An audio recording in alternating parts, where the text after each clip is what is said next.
What if I told you one car survived every challenge the auto industry threw at it? Oil crises, emissions laws, foreign competition, even the shift to electric vehicles.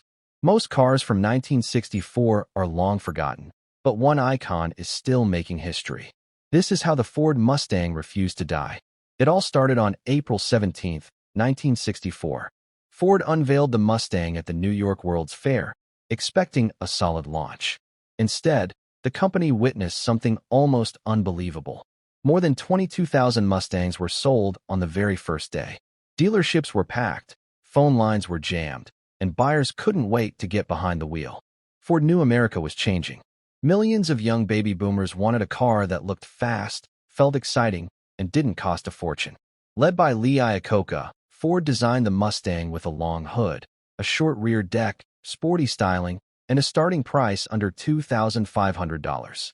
It looked like a premium sports car, but it was affordable for everyday drivers. Ford expected to sell around 100,000 Mustangs in the first year. Instead, sales skyrocketed past 400,000, completely shattering expectations. Almost overnight, the Mustang created an entirely new class of automobile, the pony car. Rival automakers rushed to build competitors, but the Mustang had already become America's newest obsession. For nearly a decade, the Mustang kept getting bigger, louder, and more powerful. Massive V8 engines, aggressive styling, and tire-smoking performance turned it into the face of the American muscle car era. It seemed like nothing could slow it down. Then, everything changed. In 1973, the global oil crisis hit. Gas prices shot through the roof almost overnight, and suddenly those thirsty V8 engines became a liability. Drivers who once wanted horsepower were now looking for fuel economy. Across America, muscle cars began disappearing from dealership lots. Ford faced a tough choice: stick with tradition and risk losing the Mustang forever, or reinvent it for a changing world. The company chose survival. The result was the Mustang II, smaller, lighter, and available with fuel-efficient four-cylinder engines.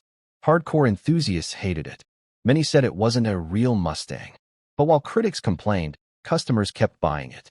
The Mustang II sold well enough to keep the nameplate alive during one of the toughest periods in automotive history.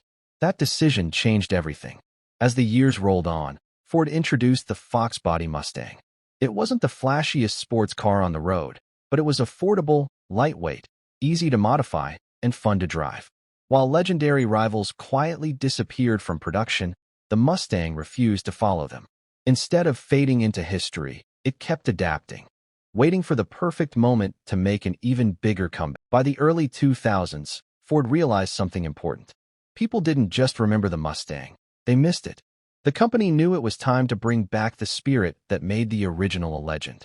In 2005, Ford unveiled a completely redesigned Mustang. It blended classic styling with modern engineering, bringing back the long hood, muscular stance, and unmistakable silhouette that fans had loved since 1964. The response was incredible. Almost overnight, the Mustang became one of the hottest performance cars on the road again, attracting longtime enthusiasts and an entirely new generation of drivers. But Ford wasn't done thinking bigger. For decades, the Mustang had been mostly an American icon. Then Ford made a bold move by producing a factory-built right-hand drive version and launching it in markets around the world. Suddenly, the Mustang wasn't just cruising American highways. It was driving through the streets of Europe, Australia, Asia, and dozens of other countries. The gamble paid off. Available in more than 85 markets across 6 continents, the Mustang became one of the world's best-selling sports cars. A machine born in Detroit had grown into a global performance icon, proving that its appeal went far beyond American roads. The Mustang had already survived changing trends, economic crises, and fierce competition. But its biggest challenge was still waiting just around the corner. Then came the biggest shakeup the auto industry had seen in decades: the electric revolution. As governments pushed for cleaner transportation and automakers raced toward an electric future, many legendary performance cars disappeared for good. Once again, the Mustang faced a question that had defined its entire history: adapt or become history. Ford chose to evolve. Instead of retiring one of the most recognizable names in automotive history, the company introduced the Mustang Mach-E, an all-electric SUV carrying the Mustang badge. The decision sparked heated debates among enthusiasts. Some believed the Mustang name belonged only on a two-door muscle car with a roaring V8, while others saw it as the next chapter in the legend. Love it or hate it, one thing was clear: Ford wasn't willing to let the Mustang fade away. Today, more than 10 million Mustangs have been sold across 7 generations. It has survived oil shortages, stricter emissions laws, economic downturns, global competition, and now the transition to electric vehicles. Almost every pony car that challenged the Mustang has disappeared. Yet after more than 6 decades, the Mustang is still here, constantly changing, constantly evolving, and refusing to be left behind.